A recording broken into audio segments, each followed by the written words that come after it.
Hello and welcome to the next edition of our ongoing series, Idea of Nation at the London Story. We have Chapter 3, Shaheed Bhagat Singh. We will be going live on the 23rd of March of this year, remembering the 90th anniversary of the hanging of Shaheed Bhagat Singh. Um, our ongoing series is about the whole concept of nation, idea of nation. We today look at idea of India, um, and we will understand the role that someone like Shaheed Bhagat Singh played. He was only 23 when he was hanged. Within those 23 years, he did some incredible stuff. He became sort of an iconic figure. He is sort of the precursor to Che Guevara for many of us. He had this iconic look. He had the hat, the felt hat, which was not his style, but that's what he became known for. That one photograph that he had taken at a photographer's studio to make a point just before the Delhi municipal elections, where he wanted to come in and really show the idea of what he opposed. He lobbed the bomb and said very much uh, in revolutionary fervor that he wanted the deaf to hear. Very, very interesting character who stole the hearts of revolution in India. Um, we will be discussing him. We will be discussing India, and we will bring in the Netaji Subhash Chandra Bose and Mahatma Gandhi as well, because that's the series we've done, and comparing how they looked at India and where the similarities lay. I'm really pleased because today, as our guest, we have a very special friend of mine and a very special person, Sardar Gurpreet Singh. He um, he is the president of the Institute for Sikh Studies and the Global Sikh Council. But more important than that, Sardar Gurpreet Singh comes from a family that has also played a main role, a very, very big role in the idea of India, of formulating India. His paternal grandfather, Sardar Karnail Singh, was the first chairman of the railway board. His maternal grandfather, General Chopra, and his father, Sardar Anup Singh, again, uh, uh, these are great figures who work towards building this idea of India. So we will be talking about, of course, Bhagat Singh's contribution, but we'll be looking at a wider range of issues and a wider range of people and their role and what they did for India. So I'm really honored here today to have Sardar Gurpreet Singh, my friend, and I think a perfect person for a day like this. Sardar Gurpreet Singh. Thank you, Imran. Nice to see you again and well recovered from your little bout that you had. Today we are talking about Shaheed Bhagat Singh, of course, what he was to the freedom movement in India. Like you rightly mentioned, that here was a person who, in all of 23 years, achieved what he did, and he's become the most iconic freedom figure fighter for this country.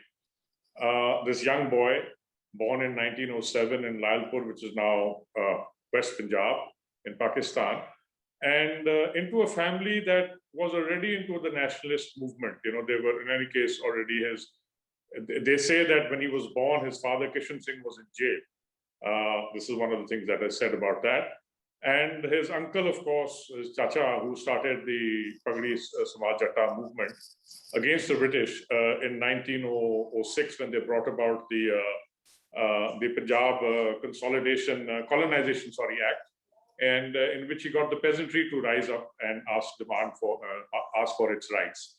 So Ajit Singh was his uncle, and having been brought up in this kind of an atmosphere, I think it was but natural that he imbibed the qualities that his family had, insofar as being nationalist in nature and trying to gain freedom.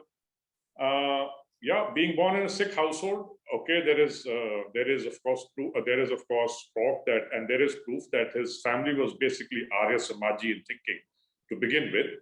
But why I say Sikh is because the Sikh is a spirit-born person, and the spirit is free. So when you're living in a country which is governed by so-called foreigners, obviously you do get into trying to gain freedom. And the Ghadarite movement had started before that. Did not really take off in the way it did, but that was, of course, in the early part. That was maybe 1910s onwards and thereabouts. So when Bhagat Singh comes in, really speaking, his span of being in the movement, I mean, in between, he's been there. He's been known to have taken parts in plays when he was in school and college, nationalist, and he was always being watched by the British. But having done that, he really speaking. From the last 5 years of his life, really speaking, 1926 to 1931 is when he takes it on a more aggressive role. Originally, of course, they all followed Mahatma Gandhi, but I think somewhere down the line, he found Mahatma Gandhi's non-violence concept of achieving freedom not in consonance with himself. Again, this might have been because of being a youngster, and he had a sense of feeling of inequality, and therefore leanings towards even leftist nature in that sense. So he was pretty much impressed by the Russian Revolution. He was reading books about them. The good part is that all these people were actually educated. They all went to schools and all. Like Bhagat Singh went to DAV school, then he joined the National College in Lahore. And after that, they took on this mantle of trying to work for the freedom of the country. So yes, he gets imprisoned in 26, and then he's let off again because there's nothing there. Then in 1928, when the Simon Commission comes in, they say Lala Lajpat Rai. That again is a little controversial thing, whether he was actually hit or not. But whatever happens, Lala Lajpat Rai dies a few weeks after this little scuffle in Amritsar. And for his revenge, of course, Bhagat Singh and his friends tried to kill Saunders, who's supposed to be the superintendent of police. Mistaken identity, Scott. Then mistaken identity, then they kill Saunders and escape from there. And in 29, they come into Delhi, and like you rightly mentioned, they throw these low-intensity bombs and just trying to make themselves heard.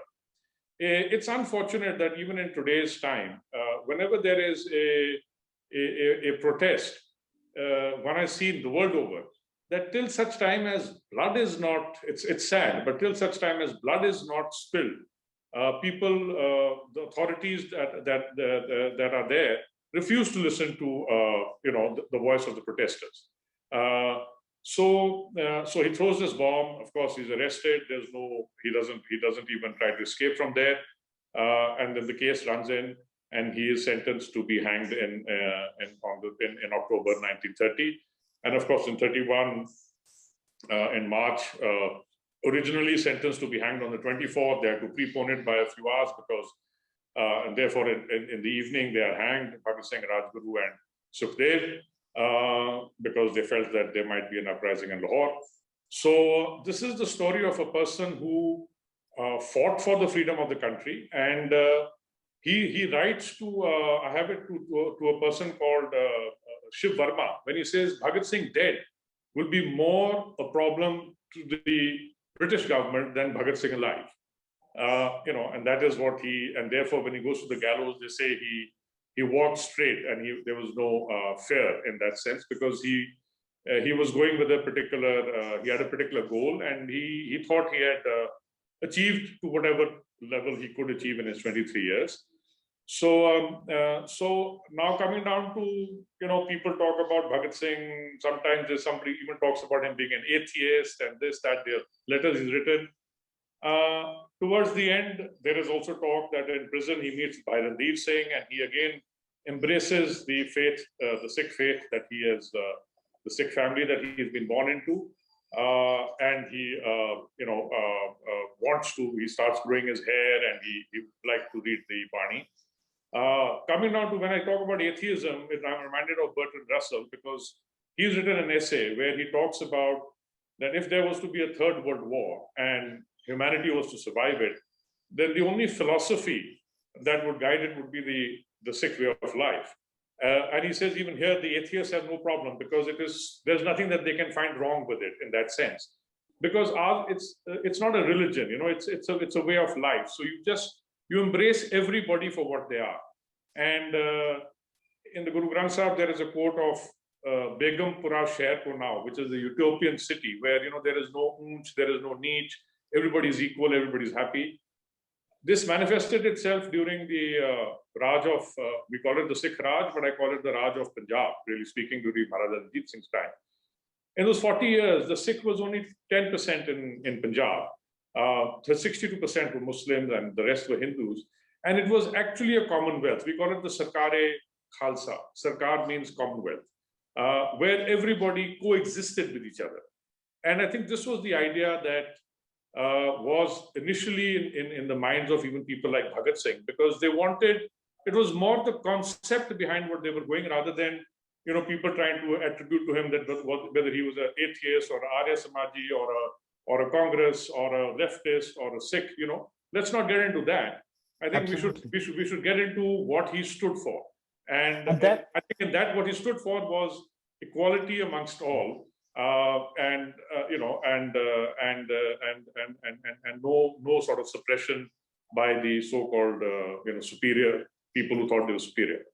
And that's another very interesting thing, because one of the things that what you just brought up, that is what is really interesting, because he looked beyond equality. He looked at equity. He wanted everyone to have an equal chance. There's a difference. There's some people have been born in a wealthier family, some didn't have so much access, and he believed in equity. And I think that's very much what you're saying.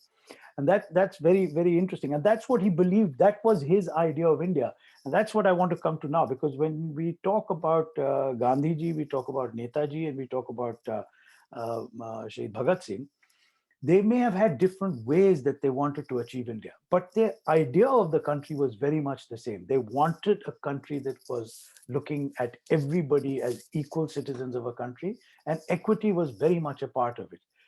And that's what I want to talk to you about now, because we have gone through several decades since then. We've had our ups and downs. How much of that have we achieved? One of the things, again, you brought up the concept of, the whole thing of atheism. Netaji had the same thing thrown on him. Gandhiji was more considered to be a religious figure, and so, but also wanted to look at equity, etc. But where are we today in India? Have we managed to do or move in that direction at all, or where are we today, and how much more do we need to do? Unfortunately, I think these people might be sort of in a way turning in their graves or whatever, because I think their concept of India is not what has transpired or transformed into India as yet. While Bhagat Singh might have fought against British imperialism, today I think what is happening is, what we are seeing in India is that there is an authoritarianism that is taking place. Authoritarianism in the sense that the majoritarianism concept is gaining ground. Now, we are a democracy, and therefore we did adopt the British Constitution, whatever was there.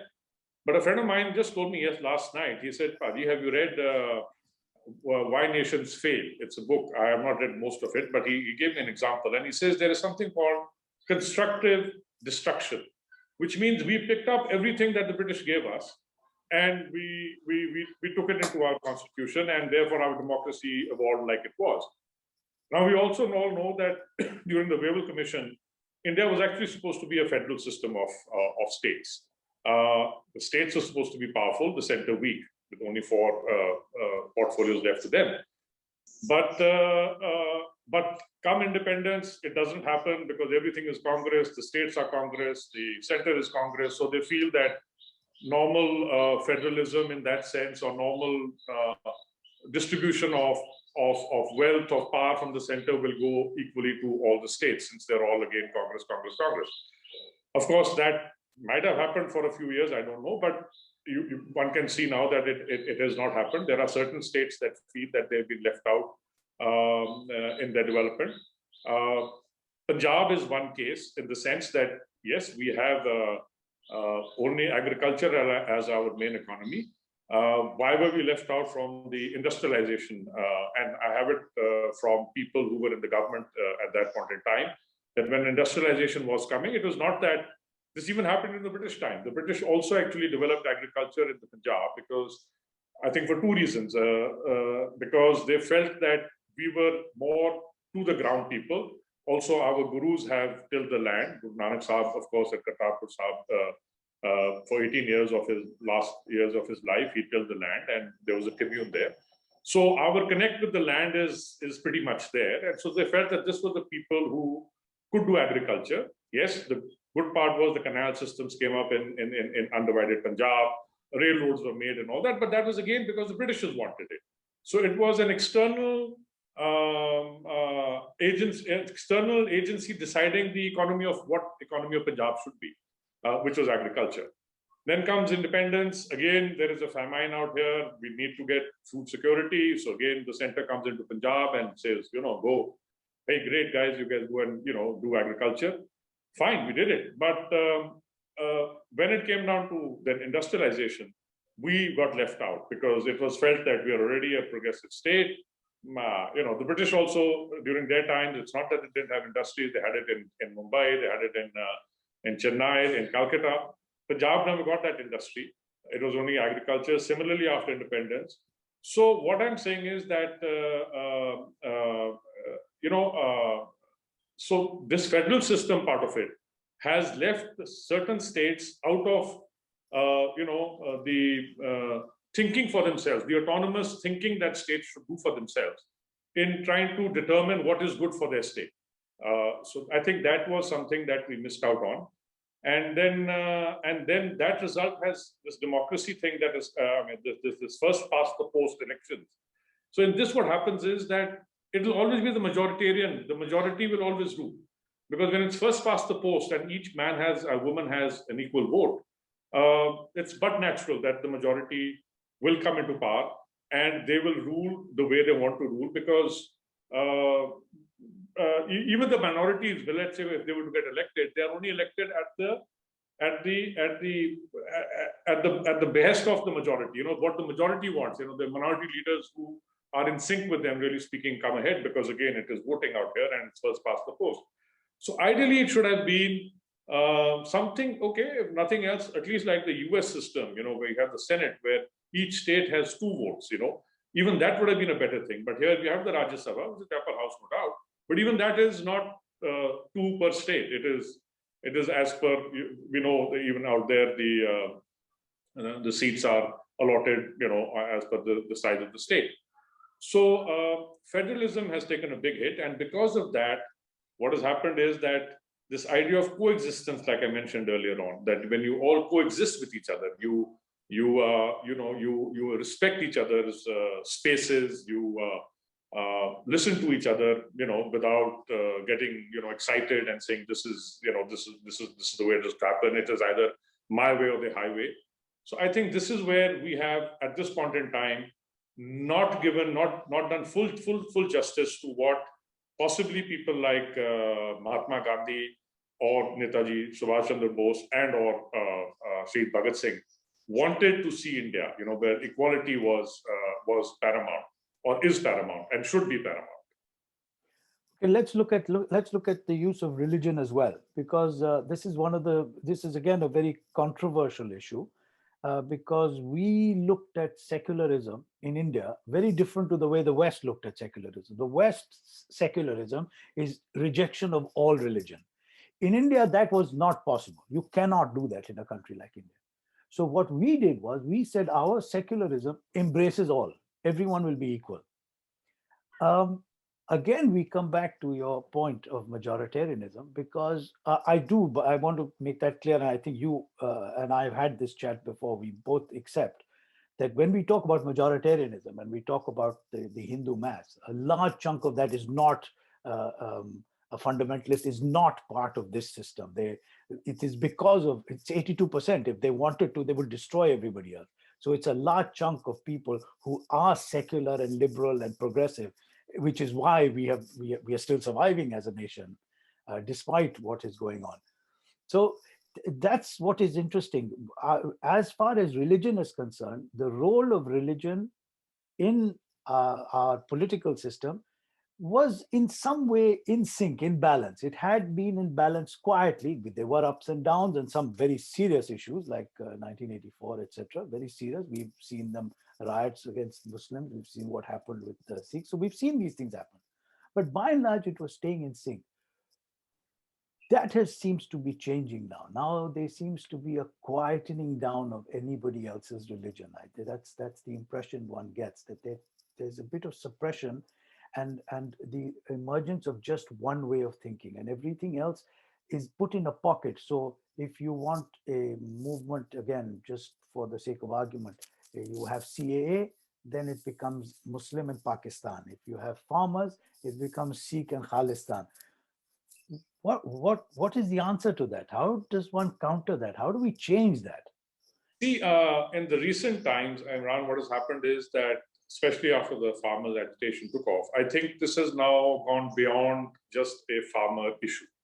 I think you must have noticed human rights activists, environmental activists, they've all got involved with it, whether in India or abroad. So what has happened is that, and just recently, yesterday, I think I got a news that the Supreme Court has actually said that if the Kerala Assembly has passed that they reject the CAA, they are absolutely in their right to do so. They are not overturning the law that the center has made, but we respect the sentiments of the constituents of the Kerala Assembly. Similarly, if Punjab and West Bengal have rejected these farmer laws, the Supreme Court has no hassle in admitting that, that they are in their rights to do so. It's an opinion. Having said that, they said they cannot overturn the law, but it's in their opinion. Now, coming down to that, again, whether the farmers issue, the Supreme Court has made this thing. Of course, we've also gone to court. Us from the Global Sikh Council have written way back in November to we sent out a press release to say that please, as far as these farmer laws are concerned, the center, again, coming down to the federalism part of it, the center had no right to play with agriculture, which is a state subject. So you should have not delved into this at all, and therefore you should repeal these. Recently, I think maybe about a week ago or something, I was on TV when in a Punjabi channel. I don't know whether I sent that to you, but where the BJP person said, that, why is SGPC helping there and why others, but people like us, United Sikhs, they can help them. And he also admitted that, we are willing to, to talk to the farmer leaders, and we already accepted 90% amendments, to the law. So my only question was that, listen, if you forget this 90%, just reject it. Let the states handle it. We also understand that agriculture is a state subject, and there are states that have their own specific agricultural norms. They know what they can grow in their states. The Kerala Assembly has passed from November that they will give MSP for 16 crops within the state itself. So let the states look at agriculture as their problem, and not the center should not get involved in it. So let's see what happens. That time will tell. But having said about everything else, this idea of coexistence, and yes, you mentioned that this religion part of it.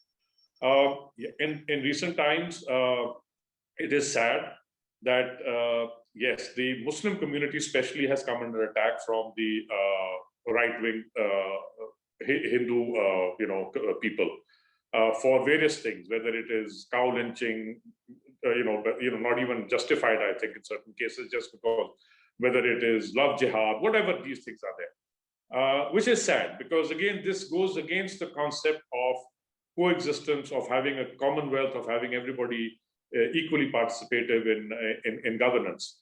And in federalism, I was in Switzerland a couple of years ago, and that's the kind of federalism that one expects to happen in India, where even the person in the village plays an active role in the governance, at least to begin with, of his village or her village, and then otherwise into the state. So that has taken a backseat, which is sad. And like you mentioned, secularism, we all said that secularism means you respect everybody for what they are, which is what has been taught to us here, contrary to what what is in the West. The case in point is France, for example, where they passed that law, and I've been fighting for the right to turban in the French schools for our kids. But they just go that they can be, everybody is equal out here. Nobody can show what faith they belong to, and therefore they banned the hijab, the star, the cross, I don't know, and other things. So I said, no, that is not, that your concept of secularism, like you said, is different, which means the Western part of it, where everything is, cut and dried, and everything, you have to follow this and that's it. Ours is different. Ours is, we respect everybody. We want to coexist, and that is our form of secularism. So that must be followed more assiduously, more prominently in this country. That what we call in Hindustani Pahicharak Sambandh, that together, a universal brotherness, brotherhood, whatever you like to put it. At least in India, we must exhibit that, which is missing today. It is unfortunate.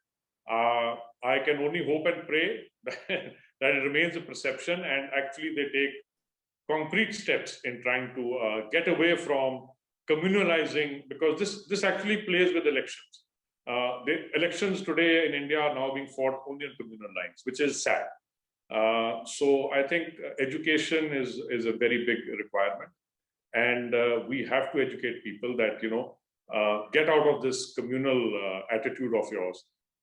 Treat everybody as equal in the governance of the country. Yeah, again, yeah. And when the Constitution was written, and actually it's a very interesting document, the Indian Constitution. It also has some very innovative ideas, and I think the whole concept of Constituent Assembly was very interesting, the way it was put together. It was a great exercise in a country where most people didn't think it was possible. Large country, large population, many people homeless, many people uneducated. We still managed to hold an election. So it was a great achievement, everything good. But the basis that was used was very interesting. And we could have been, India could have been the beacon of reform, of hope, for a global democracy, because we were a world in itself. We have every religion, we have so many languages, so many different scripts, we have so much within one country, and we want everyone to play an equal role. So we, unlike the Western form of democracy, which is, and whichever country you come to, even very progressive countries like the Netherlands or Belgium or the Scandinavians, that you come to their country and they tell you, you're most welcome to come here, but then you must be just like me, because this is my country, it's just me. So you come, you learn the language, you learn how to be like me, you fit into this. You must be part of this system. In India, we didn't have that. We believed in assimilation. It didn't matter where you came from. It didn't matter what you spoke. It didn't matter what you ate and drank. What mattered was, did you play a role in the governance of the country? Will you play a role in the politics of the country? Will you pay your taxes? Will you contribute to society? And then everything is fine. So you could move from Punjab to Maharashtra, but you didn't have to speak Marathi. You could very well speak Punjabi and survive there. You could move from Bihar to most of India, which they've done, be very much yourself, and it was fine. So they created this new idea of democratic system. But now, over the last, 5-6 years, but I think it started before that, we started moving more towards the Western democracies of come here and you must be like me. So a lot of states started doing that. We did have an opportunity. Do you think that we can go back to that? Because we were unique, almost unique in that. Could we go back to that? Definitely. Because that is the concept. Again, like I said, that is the concept of the philosophies of this. You talk about religion, philosophies of the subcontinent. That yes, this coexistence has to happen. It must happen. And what you're saying it's unfortunate in recent times. I'm glad the Punjab CM has struck this down. But a couple of states, neighboring state Haryana and another state earlier on, I forget, have passed this law that we're going to give 75% reservation to only our people. Again, it's making that idea of of integration more and more difficult. Fine, I understand, maybe economically, I do not know, or is it again vote politics that is forcing these people to make these things? Because this has been one of the problems in India. I mean, we, for example, can't go and buy land in Himachal Pradesh or in Kashmir or anywhere else, whereas those people can come and buy land in Punjab. So why is this, why is this anomaly? So yeah, there must have been at one point in time certain things of, the tribal areas, they had to be protected, maybe, so therefore you had some restrictions there. But till you do not integrate everybody into one system, you always then leave space for us and not us, this kind of a concept, and which is sad, which is very un-Indian, which is very which does not speak of the diversity. We talk about unity and diversity. I mean, that is what we tell the world, which is of course natural. Nature also has the same thing. I mean, look at how diverse nature is, and yet we say it is one. So in the same concept in India also, we of course boast of unity and diversity, but we are not able to exhibit it. I think Canada is a great example where multiculturalism is actually exhibited. And I was speaking to the ambassador from Iceland a few years ago, again talking about this French turban issue. His wife happened to be an ex-French teacher, and he was trying to justify it. And I said, I'm sorry, you won't do this because, again, secularism coming, that you respect everybody's beliefs. And I said, in Canada, this happened. And he said he spent 2 terms there. But he said, there he said, you have to be a Canadian Sikh, a Canadian Muslim, a Canadian Hindu, a Canadian Christian. So I said, what stops you making people in France a French Sikh, a French Muslim, a French Christian, or whatever, and and accept them as they are? And he said, no, they have to sing the national anthem. I said, yeah. So you ask the French people who live in France, like you're saying, in Scandinavian countries, they tell you, no, this is it. Either you accept it or you don't come here. That goes against the concept of the world also being a global village. You have to accept everybody in their diverse nature in that sense. It's not necessary that the color of the skin will have to be conforming to exactly what you wanted. And you must be able to welcome everybody with open arms into your countries. So this has taken a beating, like you rightly said. Why and how it happened, and this sudden, again, I always say that when you speak to some of my friends who are pretty much from the majoritarian they like to brush it. They say, no, but what is the problem? Are you stopped from practicing your religion? Are you stopped from? I said, it's not a matter of stop. It is that, are you free enough to, or is there no? It is more important that there should be no involvement from anybody else. So what we say is that you should not define what a Hindu should not define what a Muslim is or what Islam is. Conversely, and he should not define what a Sikh should not define what Hinduism is. I mean, let the Hindu say what Hinduism is. Let the Muslim say what Islam is, and let's see. So nobody's to define that this is how you are supposed to be. This is in our concept. You are like this. Let people live and let live. I mean, this is the philosophy that should be followed, and that can only come if you have love for each other. Today, coming down to love and happiness, the same book, there's Why Nations Fail, I think that happiness, index of happiness. And I always give this example whenever I can, that you got Bhutan right next to you. It's a neighboring country. I mean, they have a national index of happiness. They have a minister for happiness. And just look at them. Why you should be able to, as a democracy, everybody in this, people will have differences of opinion. They will have some problems that they want addressed. But as a democracy and as a government, you have to be willing to listen to the problems that the people are facing, address them, and make sure that you resolve them to the best of your capability and their satisfaction. And that is how happiness actually, and that's how countries flourish, and you get that feeling of belonging, and like you said, of being participative in the governance of the country, because you're as a minority, especially, you're idea, your thought has been accepted by the governments of the time. That this is what we need, and they look at it. So it should be dialogue is a very, very important thing, and I think this majoritarianism, I think, leads to authoritarianism, and therefore dialogue takes a backseat, which is sad. And I think then in that you get problems in countries. So I hope we get back into having dialogues and respecting each other's viewpoints. Another thing which was very interesting, and this is a discussion that I had as well, in fact, when I was in Beijing with somebody who was, this was about 7 years ago, and they were talking about issues of Islamophobia. And the EU ambassador there was an Italian gentleman, and he was saying that you'll understand it being Indian, how difficult it is. And of course, you're being very polite, they're quiet. But then finally, I did interject and say, can I please say something here? And I said, I've lived in Europe, I've lived in America, I've lived in other parts of the world.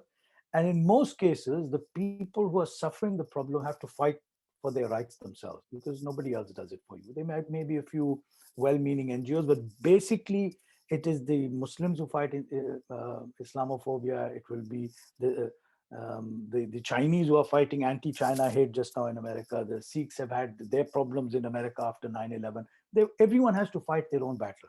And I said the one amazing thing about India, with all its faults, is that we have never had to fight a battle based on who we are. So if it's a problem of Sikhs or Muslims or Hindus in certain area or anybody else, it is the secular liberal Indian that has fought this battle. And that is unique to us, because it's not the same in Bangladesh and Pakistan. It is just unique to us that this happens, that we don't have to fight this battle. I remember after Babri Masjid, so many of the people like Gautam Nolakha, etc., who are lying in jail now, Father Stan Swami, etc., all of them said, this is not your war. This is not your battle. This is ours. Because this is the idea of India. You want to handle this problem, it must be handled as an idea of India. So we come back to that whole issue of people like Bhagat Singh, etc. That was the idea of India. He was not fighting for the rights of the Sikhs or Chandrasekhar Azad of the Hindu or Sukhdev or anybody. They were not fighting for the rights of their particular people. They were looking at an entire nation because they believed that that was part of them and they were part of it. And that was our greatness. Correct. And like you rightly said, a revolutionary is not for a particular area or a particular people. He or she is for the whole in a sense. Coming down to what you mentioned earlier was on, I missed it out, on this problem of it becoming very personal, the Muslim problem becoming only for the Muslims to fight and this, that. I'm glad you brought this up because just on Tuesday, we had Lord Tariq Ahmad here, the British Minister for Commonwealth in their Department of Commonwealth and Development. He was visiting Chandigarh, and we had an interfaith by the Deputy High Commissioner's office here had asked a few of us to have an interfaith meeting with him. So there was a Buddhist monk, and there was a Hindu priest, and a Christian father, and a person from the Ahmadiyya sect, and myself, with having a talk with him. And he did mention about, because since he's the Minister of the Commonwealth, and in charge of South Asia, he did mention a little bit about human rights. So when I was there, what you mentioned was that I gave this example that people by and large are good. It is only the politicians and or the religious heads really who make them fight each other. And I said, what better example that somebody pointed this out a year before last when we were celebrating Guru Nanak Sahib's 550th birth anniversary, that Guru Nanak Sahib traveled about 28 to 30,000 kilometers. He went on his 4 journeys all over, as far west as Saudi Arabia, as far north as Russia, south to Sri Lanka, east towards Assam. And the names given to him by the people of those places were ranging from Wali Hind in Saudi Arabia to Nanak Peer in Iran and Pakistan, to Guru Nanak in Assam, to Nanak Lama in Tibet, to Nanak Charya in Sri Lanka. So these were names that were attributed to him, which meant the people were willing to accept what he was saying, because people by and large are good. You talk to them good things, they'll accept it. So people are all very good. It's only the politicians, like I mentioned, the leaders, whether in the older time it used to be the monarchs, the kings or whatever, and the religious heads. They are the ones who actually create these fissures and differences between people. So one of the things that came out was, and this is what I mentioned to you when I was a couple of years ago in Switzerland, that was the first time, that was again in connection with Guru Nanak Sahib's 550th birth anniversary. We had the first ever Sikh Christian dialogue at the Economical Center in the World Council of Churches in Geneva. Now that was the first ever Sikh Christian dialogue. And there we went ahead and we said the same thing. We had the advisor to the Indonesian president also in the inaugural session. And he, of course, spoke about Indonesia, as you know, is a purely Muslim country, but he spoke about Islam there. And of course, we had Father Yusuf from the Vatican. So he spoke about Christianity, and I was from the Sikh part of it. So it came out there that, listen, which is exactly what we said also on Tuesday with Lord Ahmad, that it should not remain a particular problem of, there's a problem like the Sikh, like the Christian father said that there was a problem with the cemetery in Ambala, and they had to fight it on their own. I said, then I'm sorry, we should have all got involved with it. We should have all stood up and said, this is a problem, not of the Christians, this is a problem for all of us.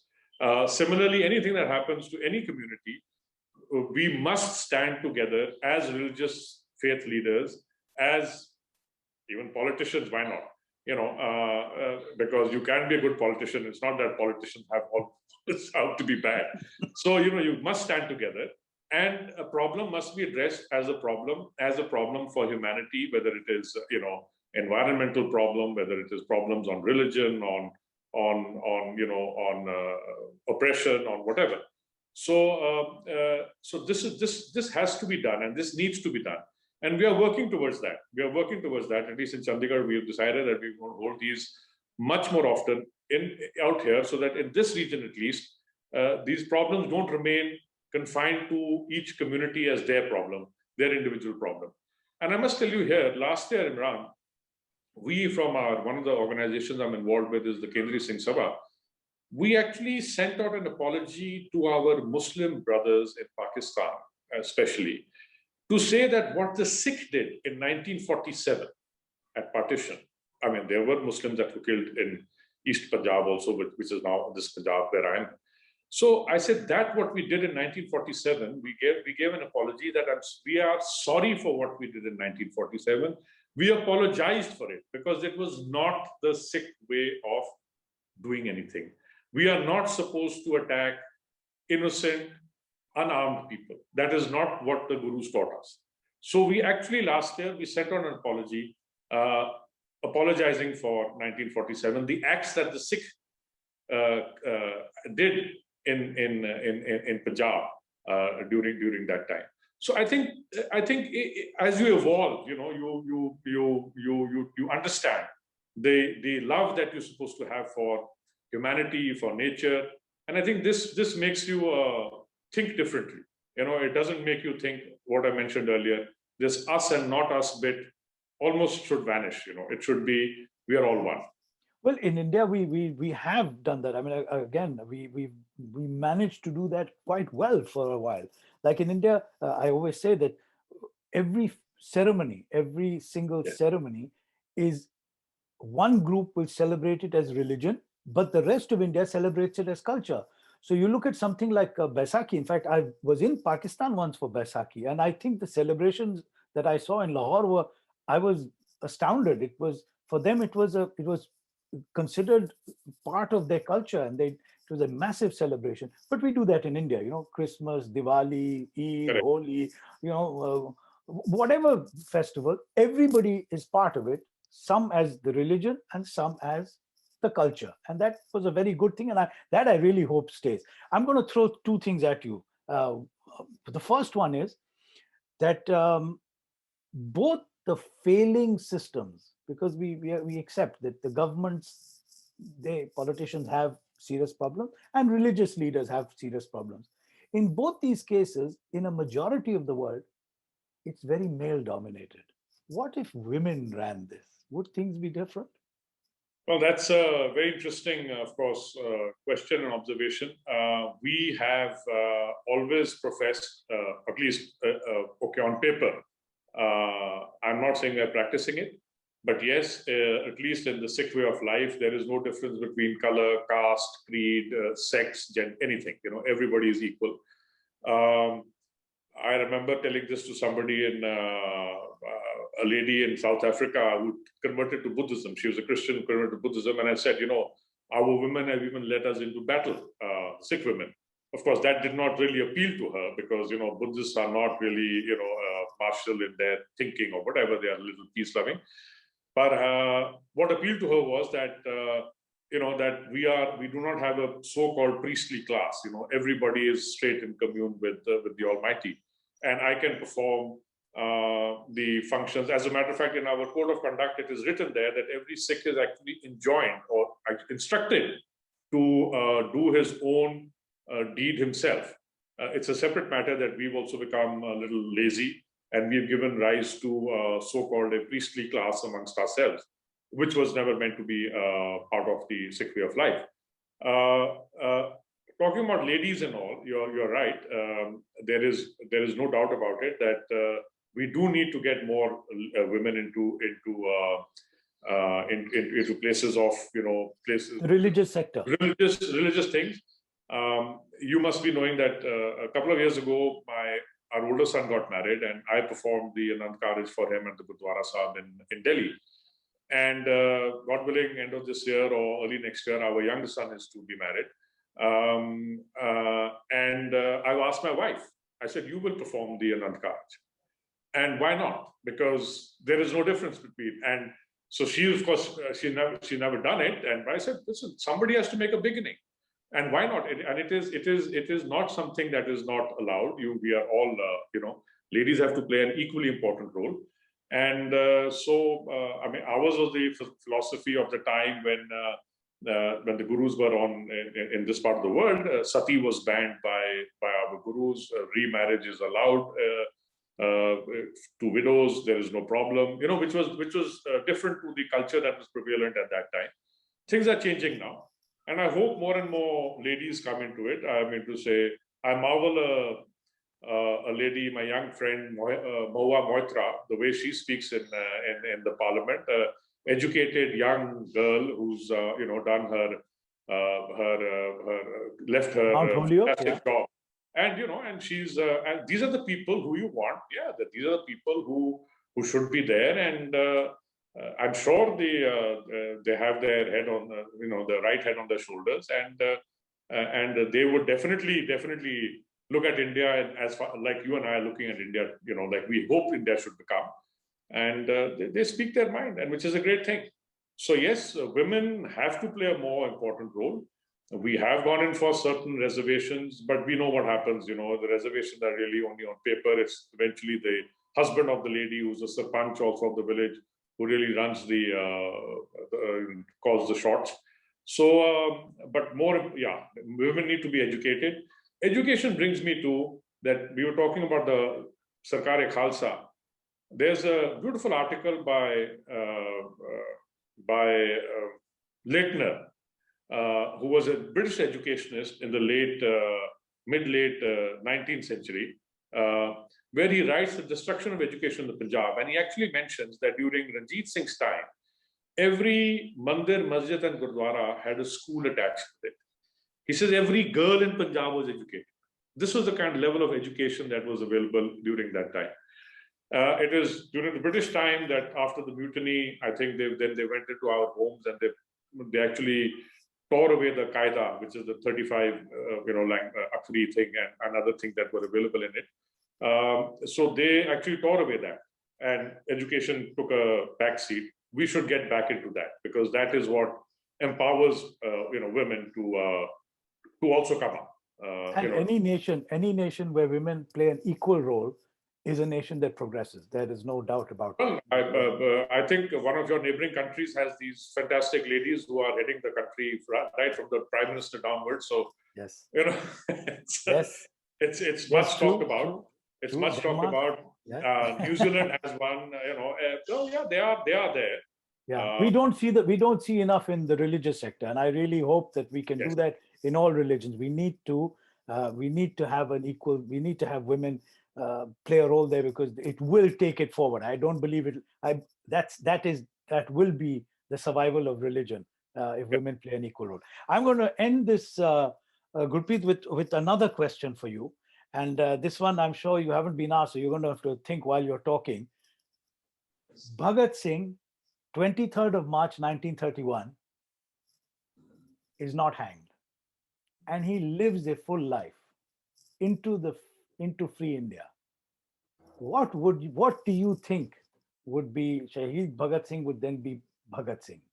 What do you think he would have done? He would have played a role in I think he would have continued with his tirade against injustice, because like I mentioned earlier, that his was not a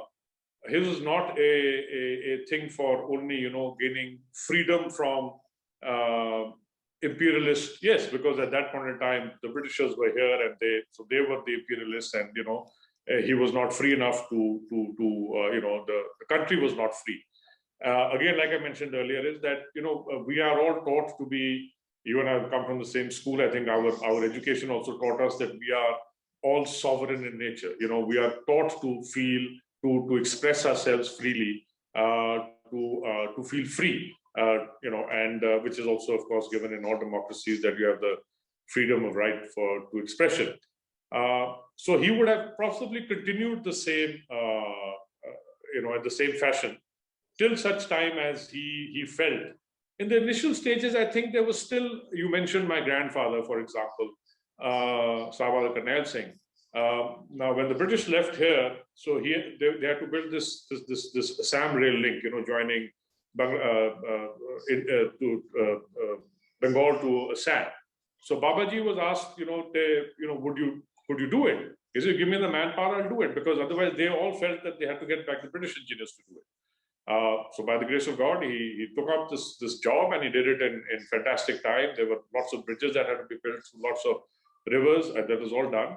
And that time there was a sense of pride amongst the original people. Actually, during our independence, they felt a sense of pride when they got independence. I think one has gradually seen that diminish. Today, it's become very compartmentalized, like you said. You are not concerned about your neighbor, your next door person. I'm meaning it figuratively, not literally. But with his problem, why should I get involved in it? Which is sad.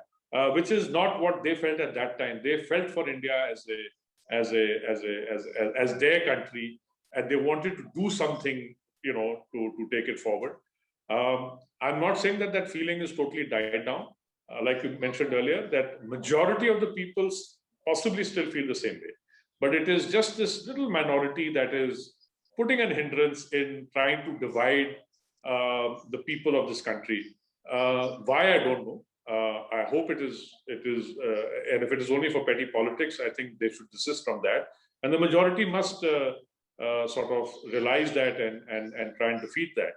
And I'm glad, like you mentioned, that in this farmers' protest, it is like what I mentioned earlier was, it's not only the farmers now, it is the likes of, the journalists, environment, Disha Ravi, a young girl from Bangalore.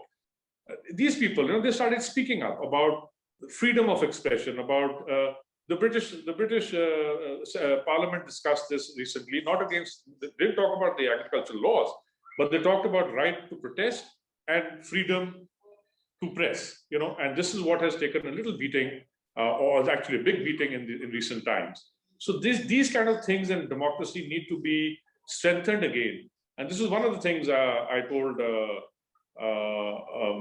Lord Ahmad also on Tuesday, that what you've got written, Voltaire's saying on top of the British Parliament. So allow people to express themselves. You give your head to to let the person express. You may not agree with him or her, but you'll give your head to let them at least have their say. Yeah. So have that in your mind.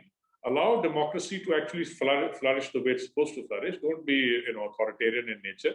And I think it's not a hopeless situation, because I think this recent 3-4 months has given one hope that there are others also who are equally concerned.